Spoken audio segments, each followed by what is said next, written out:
आपुली हिता जो असे जागता धन्य माता पिता तयाचिया कुणी कन्या पुत्र होती जे सात्विक तयाचा हरिक वाटे देवा गीता भागवत करीती श्रवण अखंड चिंतन विठोबाचे गीता भागवत करीती श्रवण चिंतन विठोबाचे तुका म्हणे मज घडो त्यांची सेवा तुका म्हणे मज घडो त्यांची सेवा परी माझ्या दैवा पार नाही कुणी कन्या पुत्र होती जे सात्विक तयाचा हरिक वाटे देवा विठ्ठल विठ्ठल विठ्ठल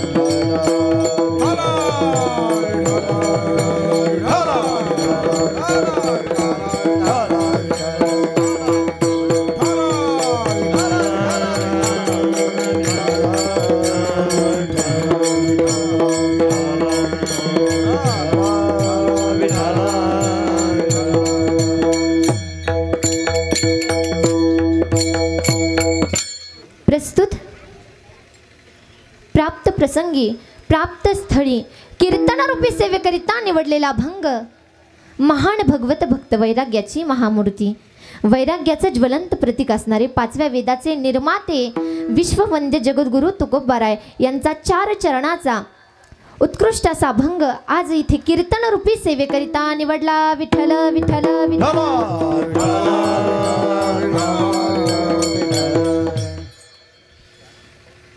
अभंगावर चिंतन करण्यापूर्वी वारकरी संप्रदायाच्या नियमाप्रमाणे अल्पासा परिहार देणं आवश्यक असतो तो म्हणजे असा की आज जगतचालक जगाचा नियंता परमपिता भगवान परमात्मा ज्याच्या कृपा आशीर्वादाने हे अखिल विश्व चालतं वृक्षाची पाने हले ज्याची सत्ता किंवा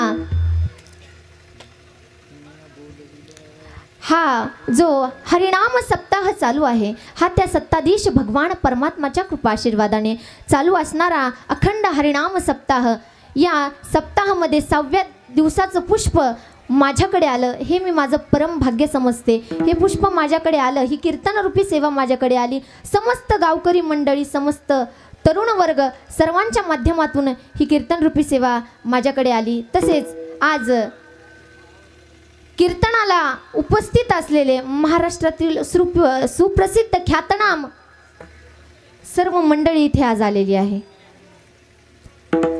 गायनासाठी आलेले मृदंग अलंकार मृदंग विशारद आपले हे गायनासाठी आलेले गायन विशारद आमचे हरिभक्तीपरायण महादेव महाराज असतील आमचे दगडू महाराज असतील हरिभक्तीपरायण महाराजांचं नाव हरिभक्तीपरायण नारायण महाराज का नारायण महाराज हरिभक्तीपरायण काय रामकिसन महाराज असतील हरिभक्तीपरायण आमचे माऊली महाराज असतील त्यानंतर अशोक बाबा देखील आज कीर्तनासाठी उपस्थित आहेत त्यानंतर आमचे काय राम महाराज का हां राम महाराज ते देखील कीर्तनासाठी उभे त्यांचे देखील मी धन्यवाद व्यक्त करते तसेच सर्व गायनाचार्य मंडळी असतील ते देखील आले त्यांचे देखील मी धन्यवाद व्यक्त करते तसेच आज महाराष्ट्रातील ख्यातनाम मृदंगाचार्य आमचे नवनाथ दादा देखील कीर्तनासाठी उपस्थित आहेत त्यांचे देखील मी धन्यवाद व्यक्त करते तसेच आज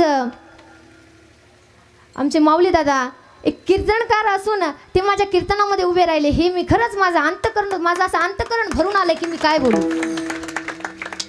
टाळ्या वाजवायच्या असतील ना जरा जोरात वाजवत जा म्हणजे एवढी मोठी पब्लिक बसली एवढ्यांनाच नेटवर्क जाते का माझं आउट ऑफ कव्हरेज अय तुम्हीच सगळे तुम्ही पण टाळ्या वाजवा ना तुम्ही पण आमच्यातच आहात ना बरोबर आहे की नाही वा वा वा वा वा असं असं असं आज दादा कीर्तनासाठी आलेत, त्यांचे मी धन्यवाद व्यक्त करते. आमचे पलीकडचे महाराज देखील भागवताचार्य, रामायणाचार्य, त्यांच्या पलीकडचे देखील कीर्तनकार, अजून खाली बसलेले देखील प्रवचनकार, कीर्तनकार, मोठे मोठे आमचे अजय दादा देखील आज कीर्तनासाठी उपस्थित आहेत.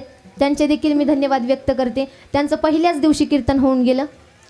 त्यानंतर आमच्या रूढीपाटीच्या काही महिला इथं आवर्जून उपस्थित राहिल्यात, त्यांचे देखील मी धन्यवाद व्यक्त करते. कुंडीच्या का हां कुंडीच्या महिला देखील आज इथं आलेल्या आहेत, त्यांचे मी धन्यवाद व्यक्त करते. तसेच तुम्ही आजूबाजूच्या गावावरतून काही आलेली श्रवण करण्यासाठी मंडळी, त्यांचे मी धन्यवाद व्यक्त करते. तसेच तुमच्या गावातील सर्व जेवढे तुम्ही आलेत ना, एवढं असं मला वाटतंय की मी आज खवणे पिंपरीमध्ये नाहीच आहे. मला असं आज वाटतंय मी खवणे पिंपरीमध्ये नाहीच आहे, असं वाटतंय की मी साक्षात पंढरपूरमध्ये. कुठे वाटतंय? साक्षात पंढरपूरमध्ये. एवढा आनंद मला होतोय की मी काय सांगू. आणि काय मला हार घातला, बाप रे, माझ्या हाईटपेक्षा, माझ्या वजनापेक्षा दुप्पट असन एवढा मोठा हार तुम्ही घातला. माझं अंतःकरण खरंच असं मनातून बहरून आलं. एकदा तुम्ही तुमच्या स्वतःसाठी एकदा जोरदार टाळ्या वाजवा. क्या बात, वा वा वा वा, क्या बात. सर्व संयोजक, नियोजक मंडळी सगळ्यांचे मी धन्यवाद व्यक्त करते. ज्याप्रमाणे माझे गुरुवर्य, आई वडील, तुम्ही सर्व श्रोते मायबाप ज्याप्रमाणे बुद्धी द्याल त्याप्रमाणे अभंगावरती चिंतन करण्याचा मी प्रयत्न करेल. विठ्ठल विठ्ठल विठ्ठल.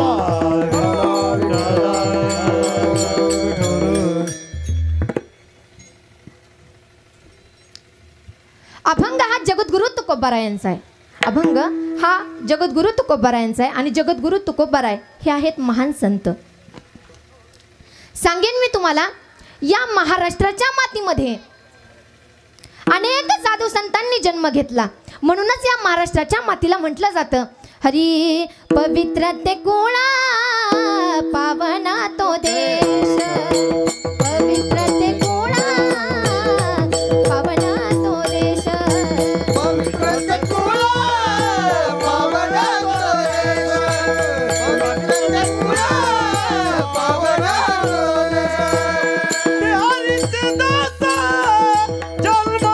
देश.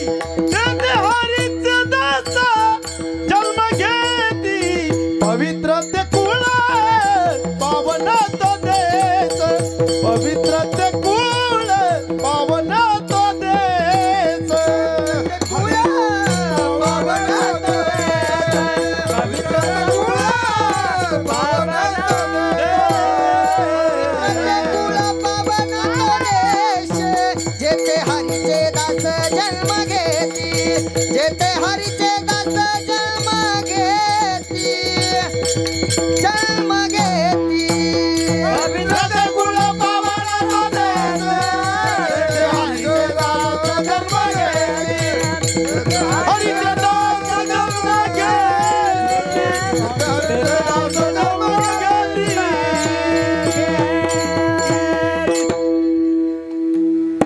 खरंच काय सुंदर प्रमाण दिलं. एकदा जोरदार टाळ्या वाजवा. क्या बात आहे. खरं सांगू का, आज कीर्तनासाठी सगळे बडी बडी मंडळी आली. सगळे भागवताचार्य, कीर्तनकार, रामायणाचार्य, एवढे मोठे मोठे मंडळी आले आहेत. आणि सगळे माझ्यापेक्षा वयाने ज्येष्ठ श्रेष्ठ आहेत. सगळ्यांमध्ये जर इथं कलाकार उभे असेल ना, सगळ्यात लहान मी आहे. कारण मी आत्ताच 10वीचे पेपर दिलेत. असं वाटत नाही पण आत्ताच 10वीचे पेपर दिलेत. सगळ्यात लहान आहे मी. मला असं दडपण आल्यासारखं झालं की यांच्यासमोर काय बोलावं आणि काय नाही. कारण एवढे ख्यातनाम, नामवंत, प्रख्यात कीर्तनकार, भागवताचार्य, रामायणाचार्य इथं उपस्थित आहेत. त्यांच्या मनाचा मोठेपणा करून ते उपस्थित राहिले. मी परत त्यांचे धन्यवाद व्यक्त करते. अभंग जगद्गुरु तुकोबारायांचा आहे. महाराष्ट्राची भूमी किती पावन आहे, किती पवित्र आहे. पवित्र ते कुळ पावन तो देश, जेथे हरीचे दास जन्म घेती. या महाराष्ट्राच्या मातीमध्ये अनेक साधू संतांनी जन्म घेतला. मग संत ज्ञानोबाराय असतील, संत तुकोबाराय असतील, संत नामदेवराय असतील, संत एकनाथराय असतील, संत जनाबाई असतील, संत बहिणाबाई असतील, संत मीराबाई असतील, संत मुक्ताबाई असतील, संत काणोपात्रा असतील. अनेक साधू संतांनी या महाराष्ट्राच्या मातीमध्ये जन्म घेतला. परंतु प्रत्येकाचा अधिकार हा कसा आहे? प्रत्येकाचा अधिकार हा वेगवेगळा आहे. आज आपण ज्यांचा अभंग कीर्तनासाठी निवडला ना, सांगेन मी तुम्हाला त्यांचा अधिकार. माझे जगद्गुरु तुकोबाराय, जगद्गुरु तुकोबाराय हे 5व्या वेदाचे निर्माते आहेत. कोण आहेत जगद्गुरु तुकोबाराय? 5व्या वेदाचे निर्माते जगद्गुरु तुकोबारायांना म्हटलं जातं वारकरी संप्रदायाचं नाक, वारकरी संप्रदायाचा कळस, वारकरी संप्रदायाचं नाक माझ्या जगद्गुरु तुकोबारायांना म्हटलं जातं. नाक होणं ही एवढी सोपी गोष्ट नाहीये. आपण मुलगी पाहायला गेलो, माझ्या कीर्तनात बोलावं लागतं थोडं थोडं, हां बोलत जा. आपण मुलगी पाहायला गेलो, मुलगी पाहायला गेल्याच्या नंतर आपण मुलगी काळ्या रंगाची पसंत करणार का गोऱ्या रंगाची पसंत करणार? बोलत जा. वा वा वा वा. आपण मुलगी कोणत्या रंगाची पसंत करणार? गोऱ्या रंगाची पसंत करणार. एखादी मुलगी एवढी गोरी आहे, एवढी गोरी आहे, एवढी गोरी किती खूप गोरी आहे आणि एखादी खूप काळी आहे. परंतु जी मुलगी गोरी आहे ना, त्या मुलीला नाकाचाच पत्ता नाहीये. काय? नाकाचाच पत्ता नाहीये. आणि जी मुलगी काळी आहे, काय आहे? बोलत जा. काय? काळी आहे. आणि त्या मुलीचं नाक एवढं लांब, एवढं सडकदार, एवढं असं त्या मुलीचं नाक एवढं सुंदर आहे, पण ती मुलगी कशी आहे? काळी आहे. आता तुम्ही मला सांगा, आता तुम्ही काळी पसंत करणार का गोरी पसंत करणार? अरे अरे अरे एक एक सांगा, काय पसंत करणार? नाक नाही तेने वाया गेली, नाक नाही तेने वाया गेली, नाक नाही तेने वाया गेली, नाक नाही तेने वाया गेली. काय करणे ते 32 लक्षणे, काय करणे ते 32 लक्षणे, काय करणे 32 लक्षणे, काय करणे 32 लक्षणे. नाक नाही तेने वाया गेली, नाक नाही तेने वाया गेली, वाया गेली, नाक नाही तेने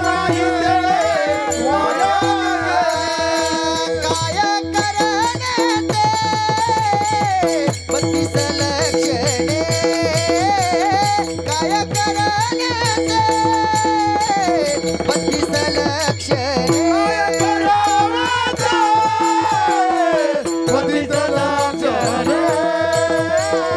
गेली. काय करणे ते 32 लक्षणे, काय करणे ते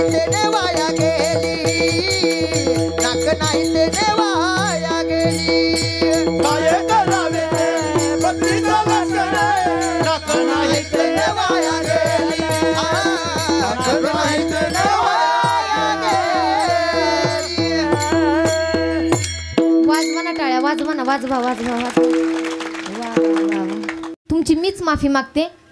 5-7 दिवस झाले एवढी परेशानी की हातडीहून इथे आणि इथून हातडीन घर असा आवाज बसलाय. आणि त्यातली त्यात पकवाज पण थोडा वर उंच लावण्यात आलेला आहे. पकवाज पांढरी 3ला लावण्यात आलेला आहे आणि माझा आवाज आहे काळी 2चा. मला वरती होतंय थोडंसं, म्हणून तुम्हाला थोडं हे होईल. पण मी तेवढा तुटवडा तुम्हाला भासू देणार नाही. पण थोडंसं उंच झाल्यामुळं मला बोलण्यासाठी थोडा त्रास होतोय. तर तुम्ही सगळे माझेच आहात. मुळात हे गावच कसं आहे, हे गावच माझं आहे का? कारण इथं मी हे माझं मला वाटतं 4थं कीर्तन असेल हे गावातलं. हे गाव म्हणजे माझंच आहे. या गावात आल्याच्या नंतर मला काहीच वाटत नाही. जसं की एखाद्या मुलीला माहेरात आल्याच्या नंतर काही वाटत नाही ना, तसं हे गाव माझं आहे. खरं सांगायला गेलं तर हे माझं माहेरच आहे. इथं काही पाहायचंच काम नाही आहे मला. मला माहिती आहे माझं काही जरी चुकलं, काही जरी झालं तरी तुम्हाला काही वाटणार नाही. कारण मी कुणाची, बोला ना, कुणाची मी असं तरी म्हणा. विठ्ठला विठ्ठला विठ्ठला विठ्ठला.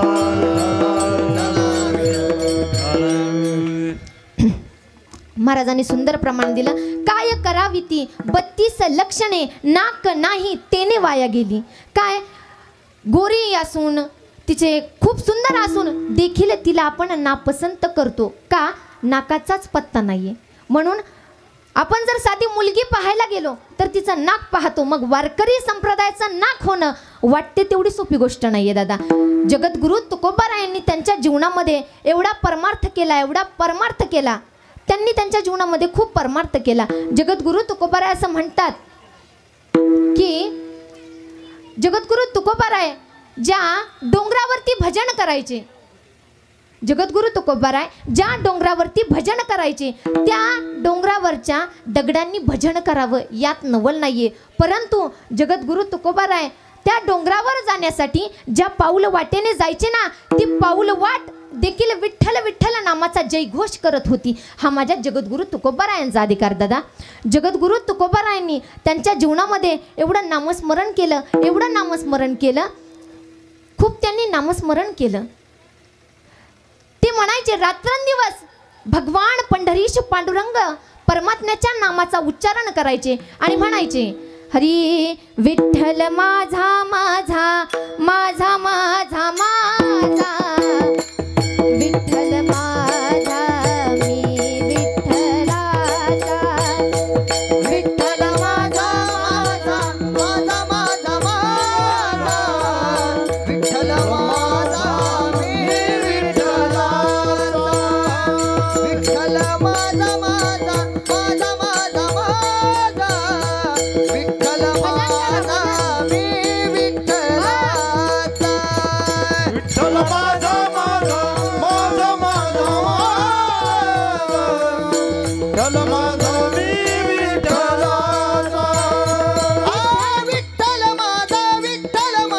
माझा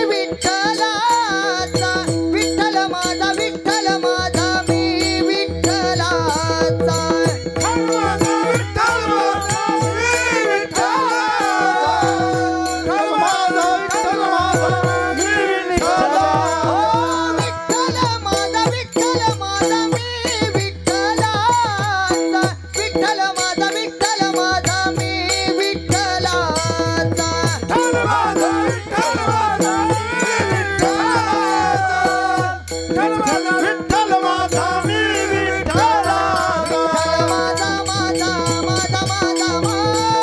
विठ्ठल माझा मी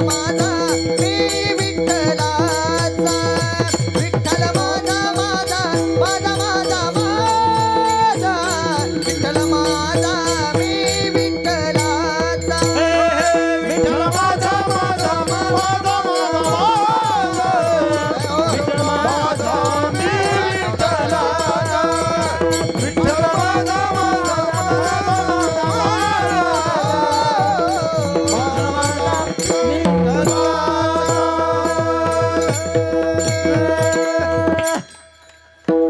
जगद्गुरु तुकोबाराय रात्रंदिवस भगवंताचं नामस्मरण करायचे. काय म्हणायचे विठ्ठल माझा माझा माझा माझा माझा विठ्ठल माझा मी विठ्ठलाचा.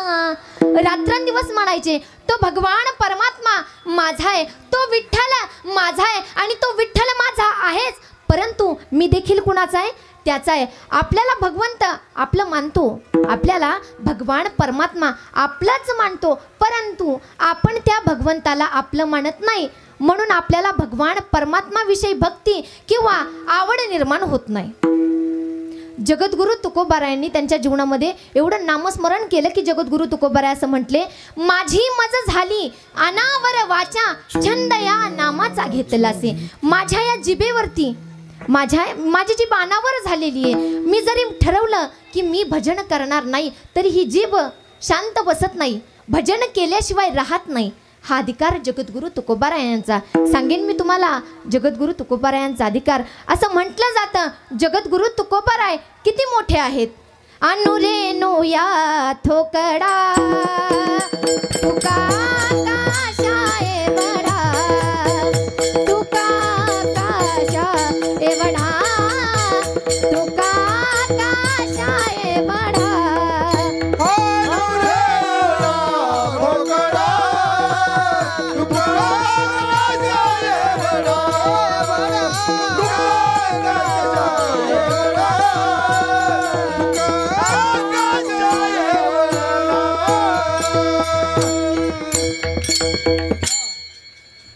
मोठे जगद्गुरु तुकोबार आहेत. अनु रेणू या थोकडा तुका तुका आकाशा एवढा. जगद्गुरु तुकोबार आहे, किती मोठे आहेत. त्यांना स्थान देण्यात आलं की आकाशा एवढे जगद्गुरु तुकोबार आहेत. पण सांगेल मायबाप मी तुम्हाला, जगद्गुरु तुकोबार आहे, आकाश एवढे तर नक्कीच आहेत, परंतु जगद्गुरु तुकोबारायांची उंची मोजण्याकरिता आकाश देखील ठेंगणा पडेल एवढे मोठे माझे जगद्गुरु तुकोबाराय आहेत. एवढे मोठे जगद्गुरु तुकोबाराय असताना देखील जगद्गुरु तुकोबाराय म्हणतात, भगवंता एवढा मोठा जरी तुम्ही मला मोठेपण देताय, परंतु हे मोठेपण नकोय मला. जगद्गुरु तुकोबाराय म्हणतात, हरी लहानपणा देगा देवा, लहानपणा देगा देवा,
जगद्गुरु तुकोबाराय असून देखील जगद्गुरु तुकोबाराय म्हणतात, भगवंता लहानपण देगा देवा, किती लहानपण दे, मुंगी साखरेचा रवा, लहानपण देगा देवा. एवढे मोठे जगद्गुरु तुकोबाराय असून देखील म्हणतात, भगवंता मला लहानपण दे.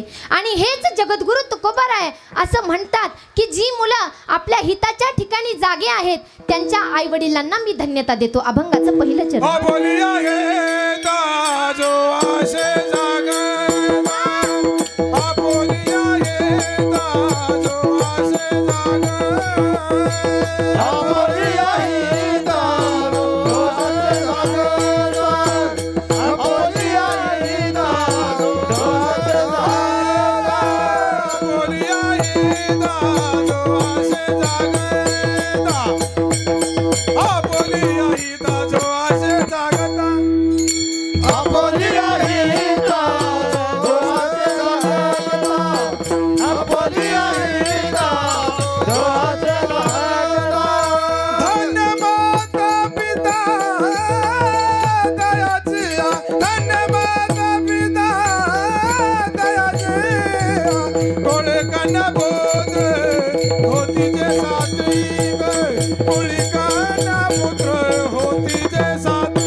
जी मुलं आपल्या हिताच्या ठिकाणी जागी असतात त्यांना तर धन्यता दिलीच, परंतु त्यांच्या आई वडिलांना देखील जगद्गुरु तुकोबारायांनी धन्यता दिली. आज तुम्ही एवढे जेवढे हा सप्ताह करत आहात ना, तुमच्या देखील आई वडिलांना धन्यता आहे दादा. तुमचे जे पूर्वज आहेत ना, तुमचे जे पूर्वज आहेत त्यांना आज आनंद होत असेल की आमच्या पिढीने, आमच्या पिढीतल्या व्यक्तींनी काहीतरी एवढं मोठं, एवढा सप्ताह करणं ही बोलण्या एवढी सोपी गोष्ट नाहीये. बोलतात तर सगळेच, पण करून दाखवण्यात खरंच तुमचं मनावर एवढं कौतुक. आणि या सप्ताहाचं नियोजन खूप कमी वेळेत झालेलं आहे. खूप कमी वेळेत झालेलं आहे. एक 7-8 दिवसामध्येच या सप्ताहाचं नियोजन झालेलं आहे आणि 7-8 दिवसाच्या नियोजनामध्ये देखील एवढं भव्य दिव्य सप्ताहाचं नियोजन तुम्ही केलं. खरंच तुमचे आईवडील धन्य आहेत, तुम्ही देखील धन्य आहात.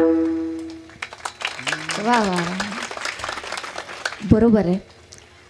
त्यांना तर धन्यता दिलीच, त्यांच्या आईवडिलांना पण धन्यता दिली. दादा सांगेन मी तुम्हाला, आपण आपल्या हिताच्या ठिकाणी जागा असलं पाहिजे आणि आपण आपल्या हिताच्या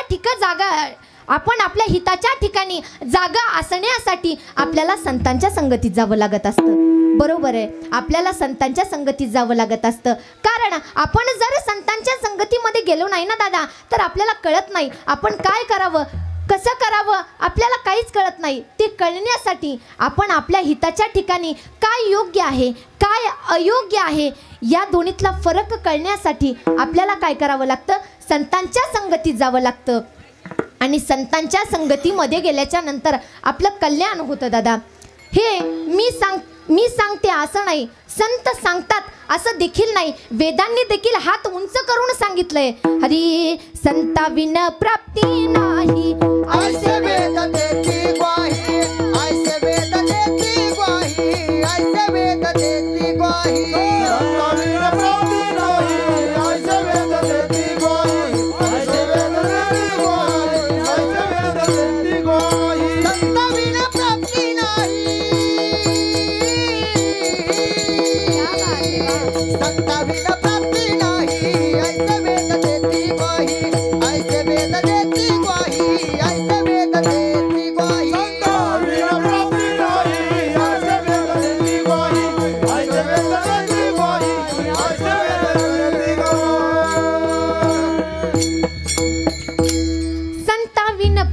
नाही ऐसे वेद देती ग्वाही. वेद देखील म्हणतात की संतांच्या संगतीत गेल्याशिवाय आपल्याला कळत नाही आपण काय करावं, आपण आपल्या हिताच्या ठिकाणी जागा राहू शकत नाही.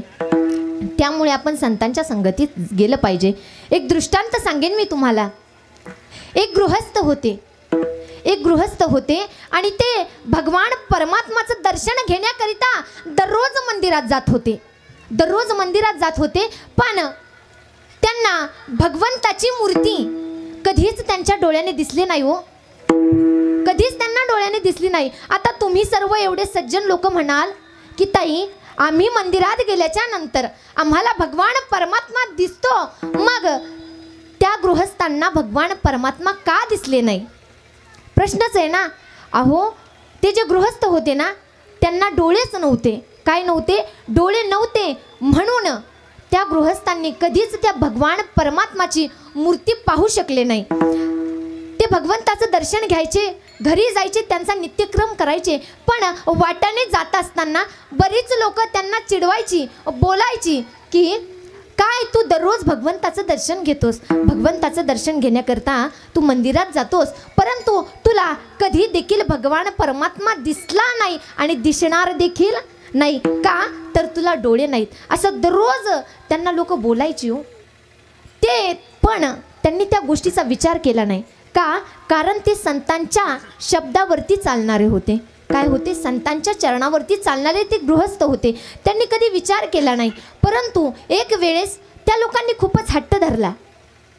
त्या लोकांनी खूप हट्ट धरला की तुला भगवान परमात्मा दिसले का, तुला त्यांची मूर्ती दिसली का? त्यावेळेस त्या गृहस्थांनी एवढं सुंदर उत्तर दिलं दादा. ते गृहस्थ म्हणतात मला भगवान परमात्माची मूर्ती दिसत नाहीये, काही हरकत नाहीये. मला त्या भगवंताची मूर्ती दिसत नाही ना, काही हरकत नाहीये. मी माझ्या मागच्या जन्मामध्ये काही पाप केला असेल, या डोळ्यांनी काहीतरी वाईट पाहिलं असेल, म्हणून त्या भगवंतानी मला या जन्मामध्ये काय दिले नाहीत? डोळे दिले नाहीत. परंतु मी या जन्मामध्ये सत्कर्म करीन, सत्कार्य करील. पुढच्या जन्मामध्ये तरी तो भगवान परमात्मा मला त्याची मूर्ती पाहण्यासाठी 2 डोळे देईल. किती सुंदर विचार आहे हो. हा विचार आपण देखील केला पाहिजे. आणि जेव्हा हा विचार आपण करू ना, तेव्हा आपण देखील आपल्या हिताच्या ठिकाणी जागा असू. आपण आपल्या हिताच्या ठिकाणी जागा असलं पाहिजे. सांगेन मी तुम्हाला, स्वतःच्या हिताच्या ठिकाणी माझे छत्रपती शिवाजी महाराज देखील होते, जागे होते ते. पण ते जागे होते, पण त्यासाठी खूप मोलाचा वाटा म्हणजे राष्ट्रमाता मासाहेब जिजाऊंचा होता. एवढ्या शिवरायांनी वयाच्या अवघ्या 16व्या वर्षी स्वराज्य स्थापनेची शपथ घेतली. स्वराज्य स्थापनेची शपथ घेतली, परंतु त्यासाठी त्यांच्या आईने त्यांच्यावरती तेवढे सुंदर संस्कार केले होते. म्हणजेच मासाहेब जिजाऊंनी तेवढे सुंदर संस्कार केले होते. तेव्हा शिवरायांनी वयाच्या अवघ्या 16व्या वर्षी अवघा महाराष्ट्र जोडला. आपण आपला पूर्ण आयुष्य हे प्रपंचामध्ये व्यतीत करतो, परंतु आपल्याला 4 माणसांचं कुटुंब देखील एकत्रित ठेवता येत नाही. माझ्या राजानं अवघा महाराष्ट्र कसा जोडला असेल दादा, विचार करण्यासारखी गोष्ट आहे. आपण फक्त विचारच करू शकतो. कळालं कळालं कळालं तुम्हाला कळालं, पण थोडंसं लेट कळालं. असो,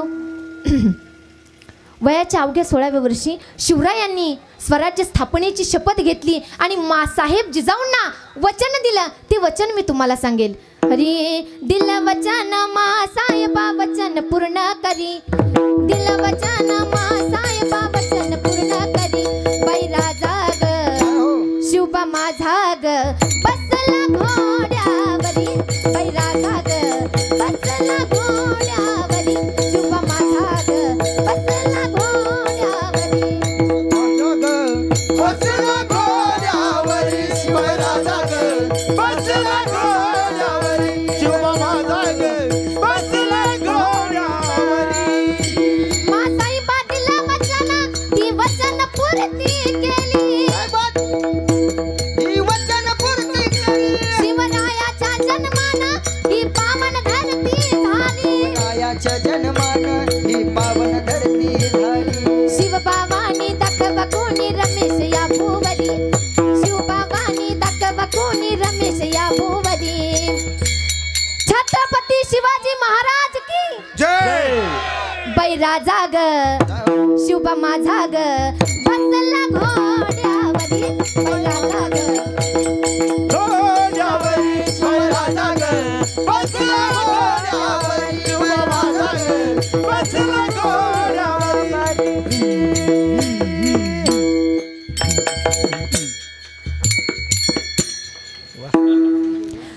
वयाच्या अवघ्या 16व्या वर्षी स्वराज्य स्थापनेची शपथ घेतली. वयाच्या 16व्या वर्षी शपथ घेतली, परंतु तसे संस्कार अगोदर माझ्या राजमाता राष्ट्रमाता मासाहेब जिजाऊंनी शिवरायांना लावले होते. कसे संस्कार लावले माझ्या मासाहेब जिजाऊंनी शिवरायांना, की शिवरायांचं नाव घेण्याच्या अगोदर तिथे माझ्या मासाहेब जिजाऊंचं नाव लागतं. सांगेन मी तुम्हाला.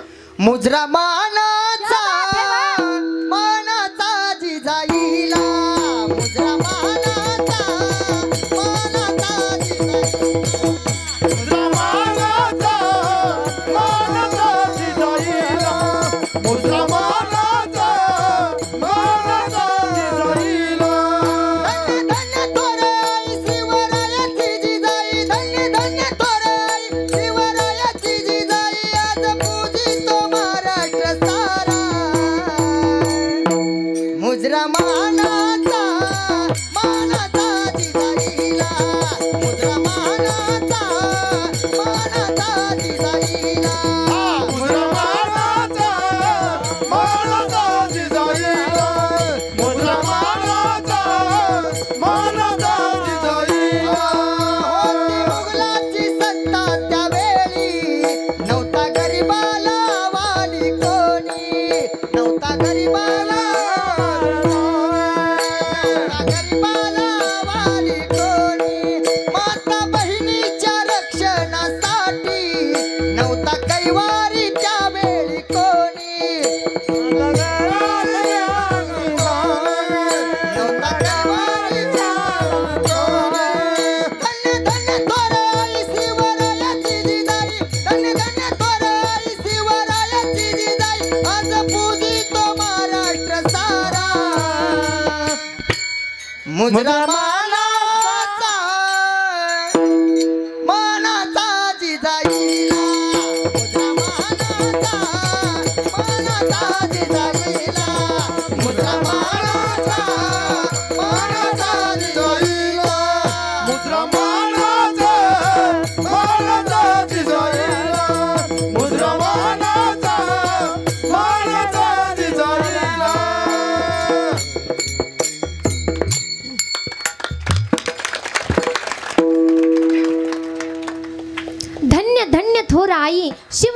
वयाची जिजाई, आज पूजितो महाराष्ट्र सारा, मुजरा मानाचा जिजाईला, मुजरा मानाचा जिजाईला. सांगेन मी तुम्हाला, एवढे सुंदर संस्कार माझ्या मासाहेब जिजाऊंनी लावले की शिवरायांचं नाव घेण्याच्या अगोदर तिथे माझ्या मासाहेब जिजाऊंचं नाव लागतं. जंगलातील एक नंबर लाकडाला साग म्हणतात, जंगलातील एक नंबर लाकडाला साग म्हणतात, नागातील विषारी जातीला साप म्हणतात, ज्यानं लावली मुघलांची वाट त्याला जिजाऊचा वाघ म्हणतात, जिजाऊचा वाघ म्हणतात, जिजाऊचा वाघ म्हणतात. एवढे सुंदर संस्कार माझ्या मासाहेब जिजाऊंनी शिवरायांना लावले. तेव्हा शिवरायांनी अवघ्या वयाच्या 16व्या वर्षी अवघा महाराष्ट्र जोडला आणि महाराष्ट्र जोडून स्वराज्य निर्माण केलं. काय केलं? स्वराज्य निर्माण केलं. आज आपण पाहतो, असं मी म्हणत नाही की आज आपण संस्कार लावत नाही, आज देखील आपण आपल्या मुलांना संस्कार लावतो. पण कसे लावतो? आजची जिजाऊ म्हणते बाळ शिवाजी व्हायचं असतं. आजची जिजाऊ म्हणते बाळ शिवाजी व्हायचं असतं. कुणाच्या एकात पडायचं नसतं, कुणाच्या दोनात पडायचं नसतं, आपण फक्त आपलंच पाहायचं असतं. आजची जिजाऊ म्हणते बाळ शिवाजी व्हायचं असतं. सहलीला जाताना बसच्या मधोमध बसायचं असतं, सहलीला जाताना बसच्या मधोमध बसायचं असतं. मागून ठोकली तरी काही नाही, पुढून ठोकली तरी काही नाही, मात्र आपण आपलं काय करायचं असतं? सुरक्षित राहायचं असतं. आजची जिजाऊ म्हणते बाळ शिवाजी व्हायचं असतं. तेवढ्यामध्ये ते बाळ तटकन उठतं आणि म्हणतं, आई जर बाळाने शिवाजी राजा व्हायचं असेल ना, तर आईने मासाहेब जिजाऊ आणि वडिलांनी शहाजी राजा व्हावं लागतं, वडिलांनी शहाजी राजा व्हावं लागतं, वडिलांनी शहाजी राजा व्हावं लागतं. आपण आज संस्कार लावतोय, पण कसे संस्कार लावतोय? एक दृष्टांत सांगेन मी तुम्हाला. एक छोटंसं बाळ होतं आणि ते नुसतं नाचायचं. काय करायचं? नुसतं नाचायचं. भजन लागलं, कीर्तन लागलं, ह्याच्यात तर नाचायचं. पण इतरत्र पण ते खूप नाचायचं. ते नुसतं नाचायचं. काय करायचं? ते नुसतं नाचायचं. त्याच्या आईला, त्याच्या घरच्यांना असा प्रश्न पडला की हे नेमकं नाचतंय तर नेमकं नाचतंयच काहून? त्यांना प्रश्न पडला. त्यांनी डॉक्टरांना दाखव, वैद्यांना दाखव, हाकिमांना दाखव, त्यांनी दाखवणं चालू केलं, परंतु त्याला कुठंच गुण आला नाही, त्यांना कुठेच गुण आला नाही. म्हणून त्यांनी काय केलं? एका वैद्यांकडे घेऊन गेले. त्यांना वैद्याकडे घेऊन गेल्याच्या नंतर त्या वैद्यांनी एक प्रश्न विचारला. म्हणे, बाळ नाचतंय, काहून नाचतंय, कशामुळे नाचतंय, तुम्हाला काही अंदाज वगैरे? ते म्हटले, नाही आम्हाला काही माहिती नाही, पण हे थांबतच नाही, लहानपणापासून हे असंच आहे, याला किती आम्ही सुधरवण्याचा प्रयत्न केला, परंतु हे सुधरतच नाहीये, हे नाचणं सोडतच नाहीये. मग त्यावेळेस ते जे साधू बाबा होते ना, त्या साधू बाबांनी त्यांच्या आईला प्रश्न विचारला की तुम्ही काय कार्य करता? ते काय म्हटले, तुम्ही काय कार्य करता? त्यावेळेस त्यांच्या आई म्हटल्या की मी एक नृत्तिका आहे. कोण आहे? मी एक नृत्तिका आहे. त्यावेळेस ते साधू महाराज म्हणतात, मग आता तुम्ही नृत्तिका असल्याच्या नंतर तुमचं बाळ का बरं नाचणार नाही? तुमचं बाळ का बरं नृत्य करणार नाही? मला सांगायचं आहे काय दादा तुम्हाला, की आपण जसे संस्कार आपल्या मुलांना लावू किंवा आपण जसे समाजामध्ये वागू, समाजामध्ये बोलू, तसंच आपल्याला आपले मुलं तसं वागायला लागतात, तसं ते शिकतात. मुलांना शिकवायची गरज नसते दादा. आपण पाहतो आजच्या काळामध्ये जर पाहायला गेलं ना, नुसतं प्रत्येक माणसाचं, अरे दादा आपण या जीवनामध्ये आलोय, हा जे जीवन आहे ना, या जीवनाचा एका सेकंदाचा देखील भरवसा नाहीये, या जीवनाचा एका सेकंदाचा देखील भरवसा नाही. संत महात्मे म्हणतात, क्षणभंगूर नाही भरवसा, या देहाचा क्षणाचा देखील भरवसा नाहीये. म्हणून आपण जीवनामध्ये आल्याच्या नंतर काय करायचंय, तर फक्त आणि फक्त आपल्या मुलांना चांगले संस्कार लावायचे. पण नाही, आपलं उलट आहे. आपण काय करतो? आपण असं नाही करत. आपलं एक असं म्हणणं आहे, आपण असं करतो की मुलांना संस्कार लावत नाही. आपण मुलांसाठी फक्त आणि फक्त प्रॉपर्टीज कमवून ठेवतो. काय करतो? गाडी, बंगला, शेत, घर सगळं कमवून ठेवतो. अहो दादा, जर तुम्ही तुमच्या मुलांना संस्कार दिले तर तो त्याच्या जीवनामध्ये हे गाडी बंगला धन दौलत शेतीबाडी सगळं कमवेल, परंतु जर तुम्ही हे सगळं कमावलं आणि संस्कार दिले नाहीत तर तुम्ही केलेले कष्ट तो सगळे दारू पिऊ पिऊ घालेल. बरोबर बोलते ना मी? पटतंय ना तुम्हाला? तो काय करेल? सगळं घालेल दादा. म्हणून आपण काय केलं पाहिजे? आपण आपल्या मुलांना चांगले संस्कार लावले पाहिजे. कसे संस्कार लावावेत आपण आपल्या मुलांना?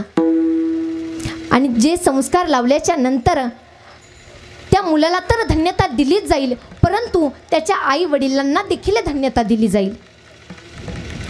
छत्रपती शिवरायांना तसे संस्कार लावले. सांगेन मी तुम्हाला, आपण आज पाहतोय संस्कार कसे लावावे. संस्कार लावावे. तुम्ही श्रीमद भागवत ग्रंथाचं तुम्ही ऐकत आहात. ऐकत असताना तुम्ही ऐकली असेल ध्रुव बाळाची कथा. ऐकली ना माता माऊल्यांनो? हा, आवाज कोण आहे ना? झोपला का तुम्ही? मागच्या आउट ऑफ कव्हरेज तुम्ही झोपल्या का तुम्ही? नाही ना? हां, जागेच राहा. ध्रुव बाळाची कथा आपण सर्वांनी ऐकली असेल. ध्रुव बाळाला त्याच्या आईने एवढे सुंदर संस्कार लावले होते ना दादा, की ध्रुव बाळ अवघ्या 5 वर्षाचे असतानाच अरण्यामध्ये तपश्चर्या करण्याकरिता गेले. आणि तपश्चर्या करण्याकरिता गेल्याच्या नंतर नारदजींसारख्या साधू महात्म्यांनी सांगावं की बाळा, तुझं हे वय खेळण्याचं आहे, बागडण्याचं आहे, तुला तपश्चर्या जमणार नाही, तू तपश्चर्या करू नकोस, तू परत वापस जा. त्यावेळेस त्या ध्रुव बाळाने सांगावं की बाबा नारद महर्षी, हाच माझा नेम आहे आणि हेच मला माझ्या आईने सांगितलंय की जा बाळा आणि जाऊन भगवान परमात्माला प्राप्त करून घे. त्यावेळेस ध्रुव बाळ म्हणतो, हाची नेम आता न फिरे माघारी,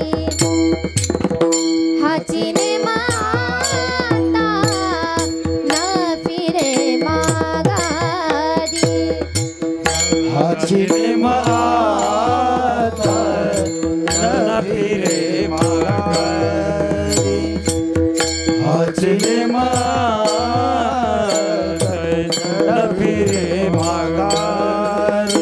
ध्रुव बाळ म्हणतोय, तो ध्रुव बाळ काय म्हणतोय? त्याचं 5 वर्षाचं वय हो दादा. 5 वर्षाच्या मुलाला अगदी काहीच कळत नाही, परंतु ध्रुव बाळाला तसे संस्कार लावले होते. तेव्हा कुठे ध्रुव बाळाला जाणीव होती की आपण काय केलं पाहिजे. आणि नारदजींसारख्या संतांनी सांगितल्याच्या नंतर त्यांना सांगावा की नाही, मला त्या भगवंताला प्राप्त करून घ्यायचंय हो, मला त्या परमात्माला पाहायचंय, मला प्राप्त करून घ्यायचंय. का तर फक्त आणि फक्त आईने सांगितलंय हो. म्हणून ध्रुव बाळ हे अरण्यामध्ये तपश्चर्या करण्याकरिता गेले हो. हाची नेम आता न फिरे माघारी, हाची नेम न फिरे माघारी, हाची नेम न फिरे माघारी.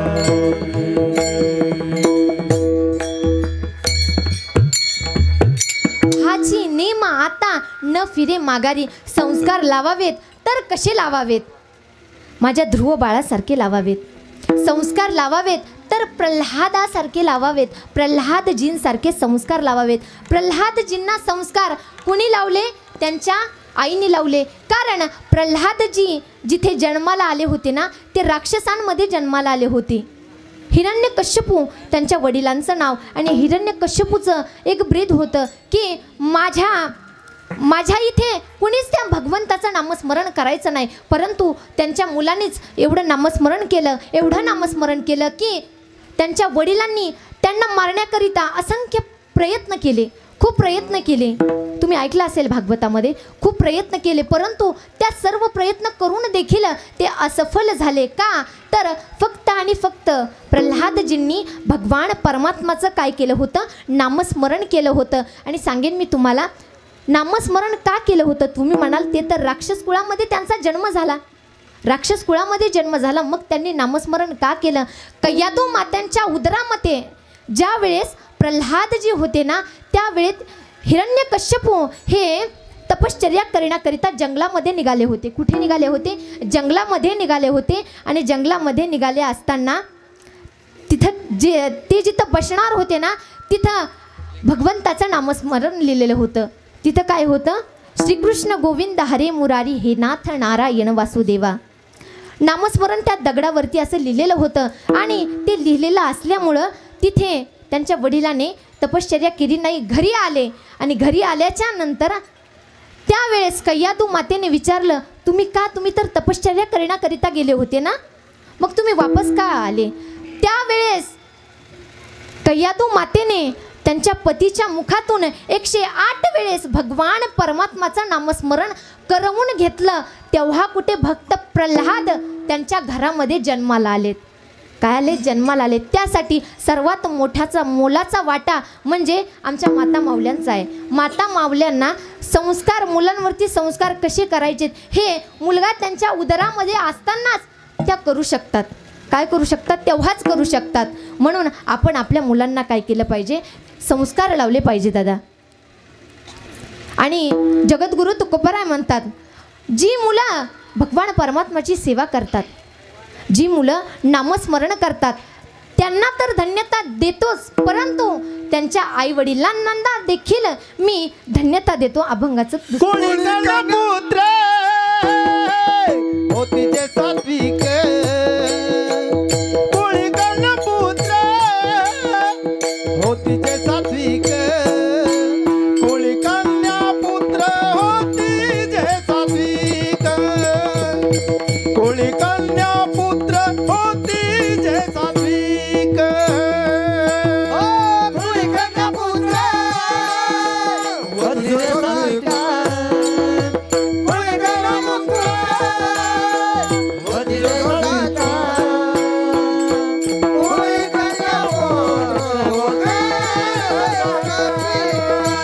कोळी कन्या पुत्र होती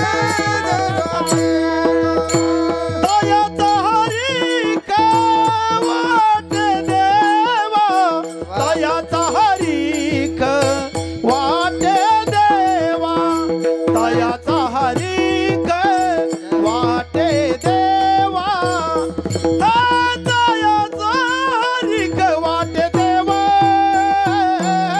कोळी कन्या पुत्र होती जे सात्विक, कोळी कन्या पुत्र होती जे सात्विक, कोळी कन्या पुत्र होती जे सात्विक, कोळी कन्या पुत्र होती जे सात्विक, कोळी कन्या पुत्र होती जे सात्विक, दयाचा हरी वाटे देवा, दयाचा हरी वाटे देवा, दयाचा हरी वाटे देवा. कोळी कन्या पुत्र होती जे सात्विक,